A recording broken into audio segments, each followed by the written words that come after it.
Well, I am so pleased to be here today with you, Parker Palmer, to talk about the Courage Way in China and to just give some perspective about what's happened in the world in 5 years since the book originally came out and what it means to bring it into a new culture. Well, I'm delighted to be with you, Shelly. It's been too long, and of course we're both delighted to be with our friends in China at this wonderful conference around the Courage Way, and also with a connection to the courage to teach. I know we're both thrilled by this hands across the seas friendship that we have with fellow educators and others in China. Yeah, thank you so much for inviting us into this conversation too. So let's talk a little bit about how the Courage Way fits into the other books that you've written over time. You are the author of The Courage to Teach, A Hidden Wholeness, Let Your Life Speak, and Healing the Heart of Democracy, and 5 other books or more. What surprised you about the Courage Way becoming part of this collection of stories around the ideas that you've been talking about for so long?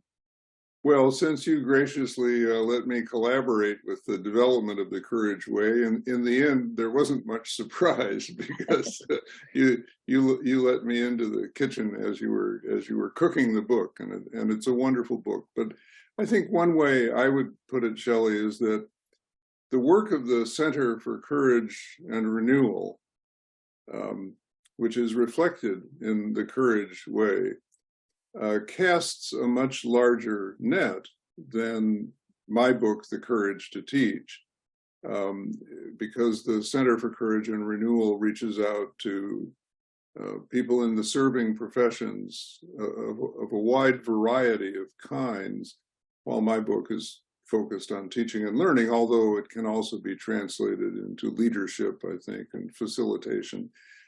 But the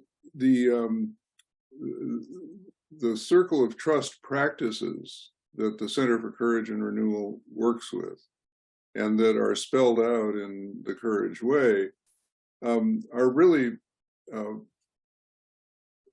have to do with setting a context for fruitful conversations, for creative engagement in community with one another, and for creative engagement with self. As you know, one of my premises in The Courage to Teach goes like this.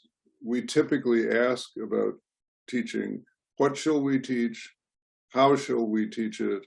And to what ends shall we teach it? Those are kind of the 3 major questions that get asked in educational circles. What shall we teach? How shall we teach it? That's the pedagogical question. And to what ends? What's the purpose of education? But the question we never really explore is who teaches? What do we have to say about the selfhood, the identity and integrity of the teacher? And that becomes a tragic omission from the conversation when you realize that it's the selfhood of the teacher, the identity and integrity of the teacher, that creates the connective tissue in a teaching and learning situation.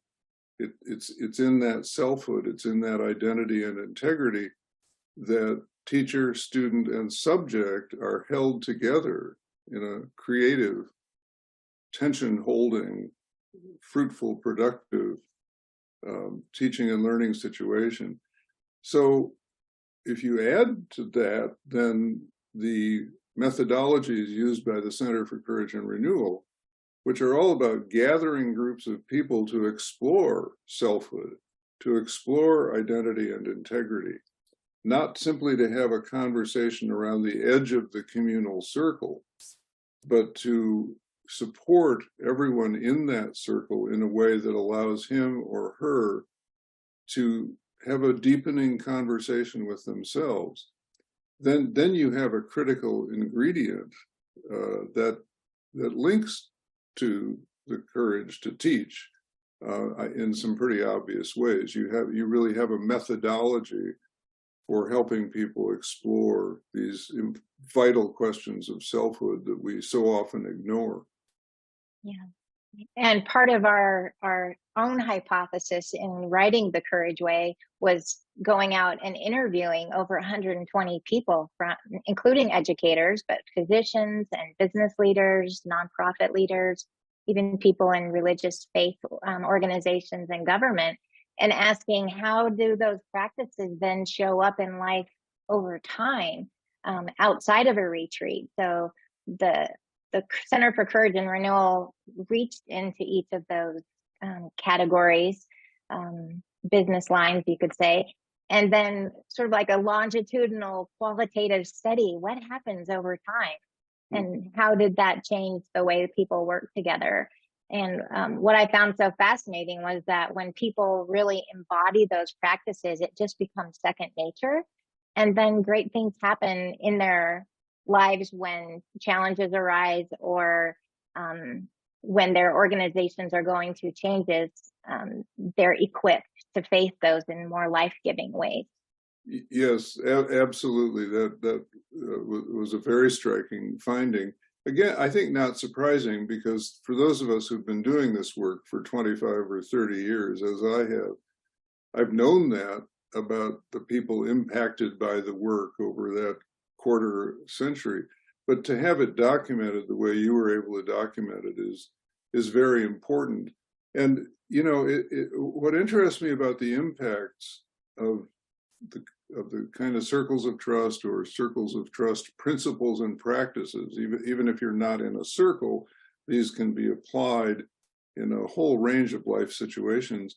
What interests me about impacts is that they pop up in every level of people's lives, as far as I can tell. So we have people saying, this circle of trust not only transformed my teaching, or these practices not only transformed my teaching, they transformed my own use of my own solitude to go deeper in the ongoing exploration that's called life. They transformed my closest relationships with spouse or partner, transformed my relationships with my children, transformed my relationships with neighbors, with colleagues, with fellow citizens, et cetera, et cetera. So there's really no level of life I'll mention that isn't touched by this, and I'll mention just one more. So I'm 84 now, and I'm obviously people in my age cohort are reflecting on mortality and on their own death. And I know many people of my age who would say that even those reflections have been impacted by what I learned through courage and renewal principles and practices. You know, I've learned to hold myself and my journey more gently, more confidently, more openly and honestly, rather than letting, for example, fear of this or that overwhelm me. So it's very comprehensive, because what we try to deal with in circles of trust and the principles and practices behind what we call courage work, what we try to deal with is that which is most essential in the human being. People have different names for it: selfhood, identity, integrity, heart, soul, spirit, different world wisdom traditions. And of course, there are several of these that are native to China.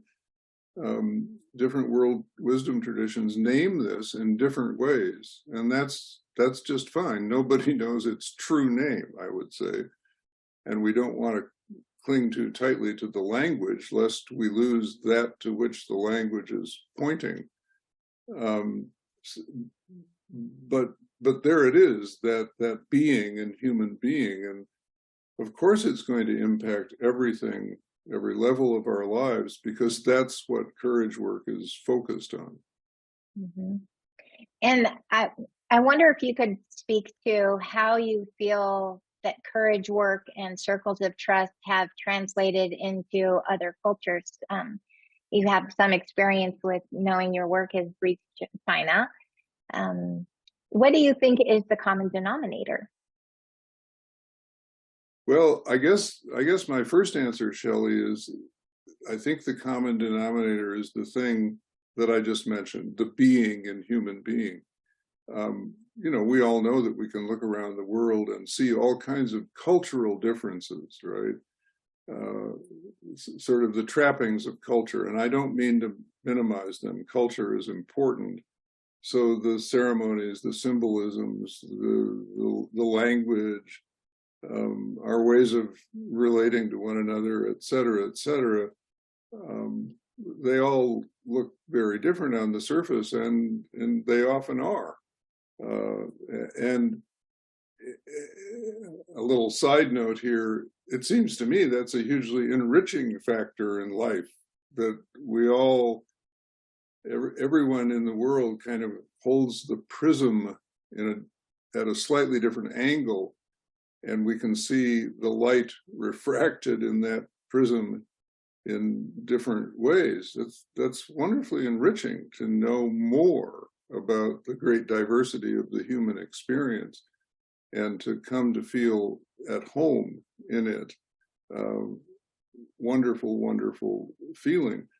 But underneath all of those differences is the fact that we are all human beings, and that at that level of identity and integrity and selfhood, or whatever you want to call it, we connect.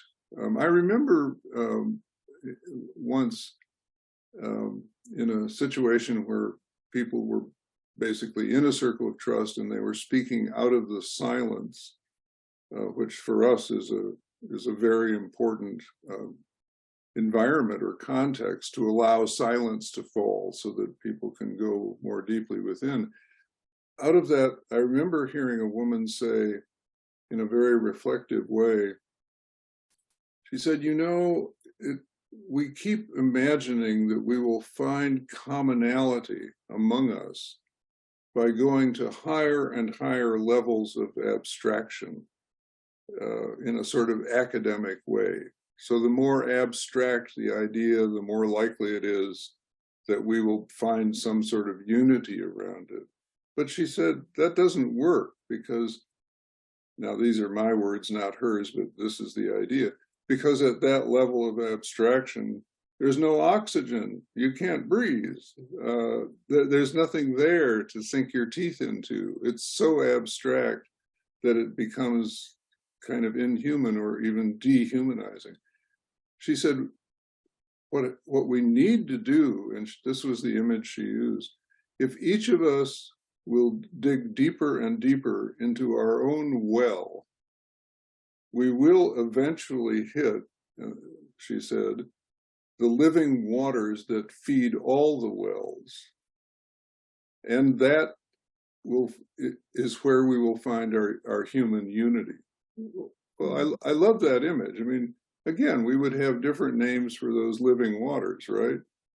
But if we think of it as there is this ultimate source that feeds the humanity of each and every person, and that is where we will find the unity that we seek. I don't know if governments will ever get us there, but we can get us there, hand in hand and hands across the sea. I love that image of the well and the deep, going deeper and deeper, which is what those reflective practices do. And also just the core of courage is the heart. And these stories are about the human heart and the emotions that go through with us throughout all of our walks of life and different phases of life and work. Yes, absolutely. And I think it's important to remind our audience and ourselves that the way we use the word heart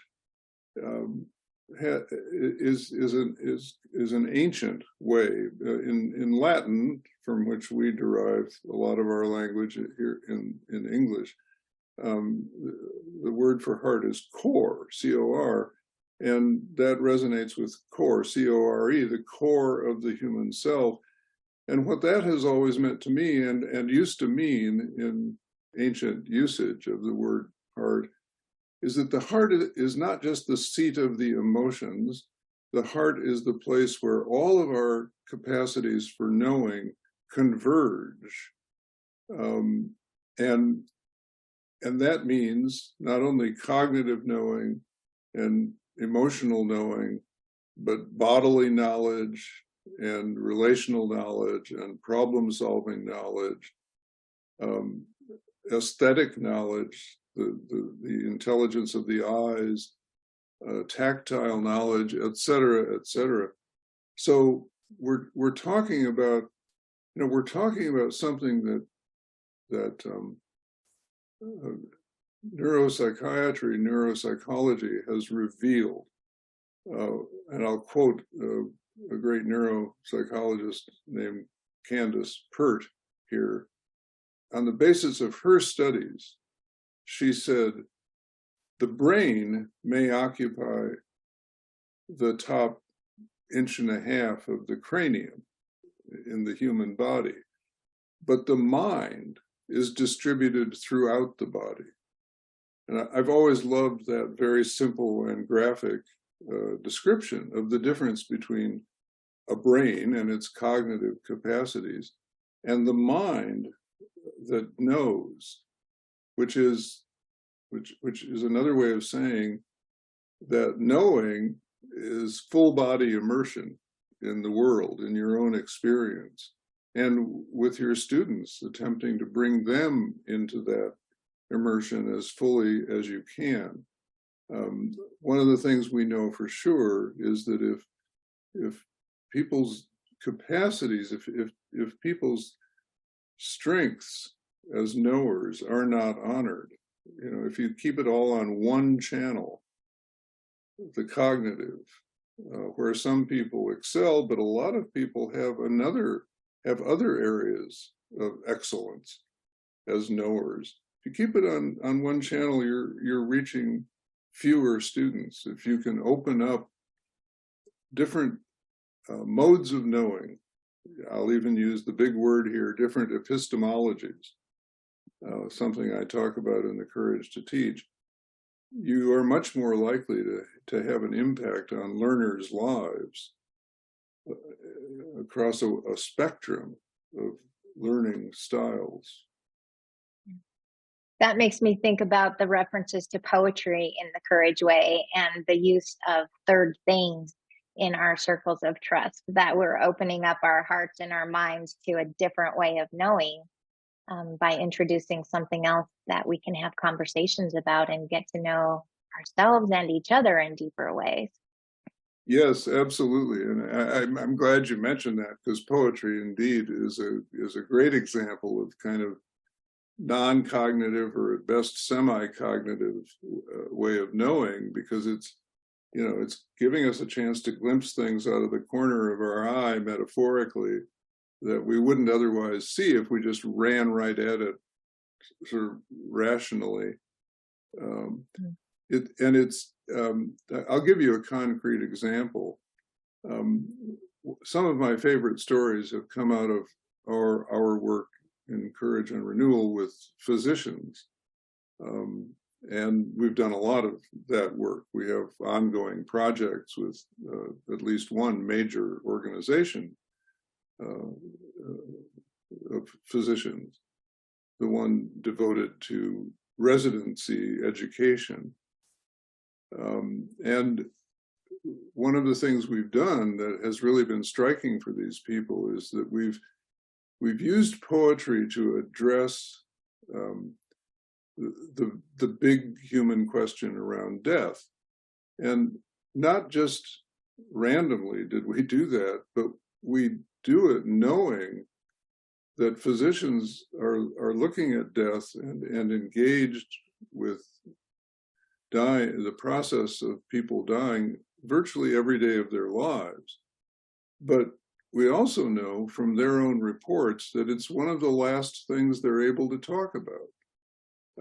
And so surely the consequence of that is that they tuck a lot of hard stuff away where eventually it it it eats away at you and can have some very serious consequences in terms of substance abuse or depression. So it's vital that physicians learn to carry that subject in an open, dialogical way with each other, and poetry offers them the vehicle to do that. There's a lot of great poetry written around death, and to help a group of physicians learn how to work with a poem, and then to communicate with each other around that poem, so they're coming at it indirectly rather than running at it and missing the point, is to help, is to ease the burden of the doctor, and it is also to help humanize medicine. It for example, will help form a physician who is better able to talk with patients about their deaths, who's not afraid of the subject, who's not awkward about the subject. And for me, having been a patient in my life and knowing there will be more of same, it's really important to have a doctor like that who's not afraid of what I'm going through. Yeah, and the leaders that I spoke to whose stories are in the Courage Way talk to similar things about having honest, open conversations with each other that shifts the way they interact as a team, or just helping each other find their own inner wisdom too. Yeah. One of the great practices, one of our touchstones is no fixing, no saving, no advising. And that's based on the premise that each of us has that inner wisdom. And when we learn to ask each other open, honest questions that pull out that wisdom, we take our conversations to a whole another level. Right, exactly. And no correcting each other. Also, that's one of my favorites because it flies in the face of what we like to do a lot, I think. Yeah, absolutely. And you know, this really takes us back to where we, pretty near where we started this conversation. Here we are talking about physicians and the kind of physician we would like to have, or I'd like to have. And would I like to have a physician who knows where the major organs of the body are located and how deep he or she can cut without, you know, to treat the afflicted organ without damaging me or bleeding me out? Yeah, I'd like to have a physician with that kind of technical knowledge and with that kind of manual skill and the experience to back it up. But I also want a physician who's a real human being, who doesn't walk away from the fact that this surgery may not cure me. This surgery carries the risk of death. Who's able to talk with me about that and not just leave me alone with my anxieties or my depression or whatever it may be around those hard subjects. I've had both kinds of physicians, those who can talk about such things and those who can't. Both kinds were equally skilled technically, but I'm very clear about what kind I want going forward. I want the real human being who also has the technical know-how. Indeed. Well, one of the things that the conference organizers suggested that we talk about is to guide readers into how to use the Courage Way book. And so I wanted to just give some highlights about what's in there. First of all, I think just the introduction itself, along with the foreword, is important because it sets in context why we even called the book The Courage Way. And it's not only because of the Center for Courage and Renewal, but there are different forms of courage, and talking about how courage shows up and how the human heart shows up sets the context for that. And then the chapter 1, What is the Courage Way, goes into the principles and practices and touchstones that we've been referring to here a little bit. The shared vocabulary, I noticed, is something very interesting that I hope and I believe will translate well, because our wonderful translator, Mr. Lawrence Lau, really took each word to heart himself to make sure that they would make sense to the readers in China. You can look at the chapter headings to see what kind of courage circumstances the stories represent. You can open the book to almost any page for an inspiring quote from our own Parker Palmer and other wisdom teachers about courage and leadership. And then the stories of the real people throughout the book that really show how to gain self-awareness and to build trust with each other. Show what happens in real life when people take these practices and not just learn them mentally, but embody them over time. And because we talked about poetry, I have to say there is one poem in there called "It Takes Courage," and it was my form of a haiku, which is of course not the form. It's much longer, but there was no way to summarize in 3 lines what this book is about. But that poem became almost the hypothesis of what we might discover during these interviews with the leaders. And it might be fun, and I know that other readers have done this in retreats, is to work with a team to write their own poem or haiku about it takes courage to, and explore those ideas. Yeah, lots of people have loved your poem, Shelly, and that's a great suggestion for further retreat work. Yeah. Well, what else would you like to say to our Chinese friends about courage or trust, or the way that we would like to put this into their hands? Well, again, I want to thank our friends in China for their open-hearted reception of these ideas and for the ways they're embodying them and moving them forward in their own context, in their own country. One of the things I love about this work is the partnerships we have with people like these marvelous teachers in China who know how to do things that we don't know how to do. I feel that way about the doctors we work with, about the nonprofit leaders we work with, about the clergy we work with. I'm none of those things. I don't know how to do those things, but we have a partnership where the things we do know how to do, which is to create a safe space, either between 2 people or among many more people, for these kinds of in-depth conversations with one's self and with each other.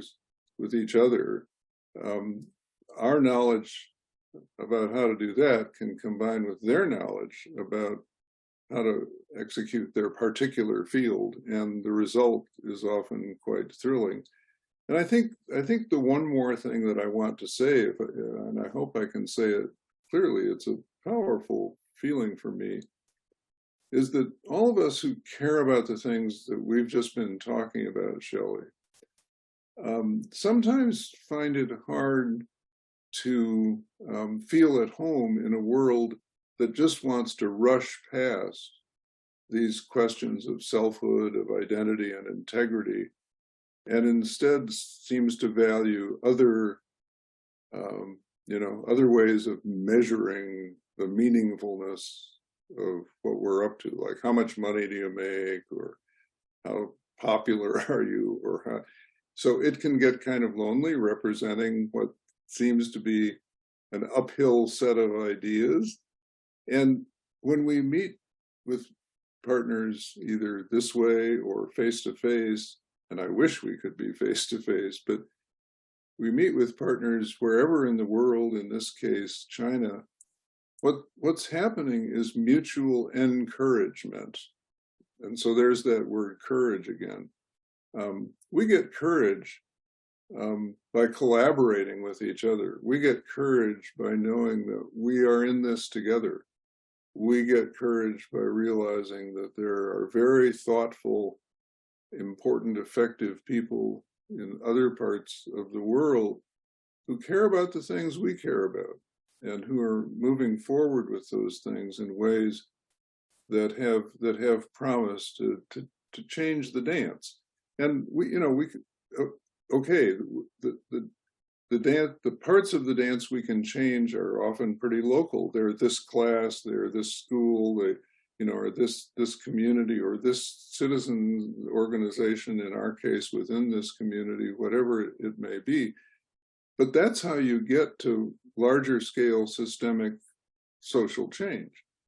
You get there one small cadre at a time, one little platoon at a time, as one political scientist has said. And it's encouraging to be joined hands with folks in China around this shared purpose, this common goal, which really is about lifting up the human possibility in every way we can. So thank you. Well, thank you for being here to have this conversation today. Thank you for the invitation to have the conversation with the conference in China this week. And just hope that the words resonate and that you'll let us know your own stories about courage after you've read it. Thank you. Thanks, Shelly. Great to be with you.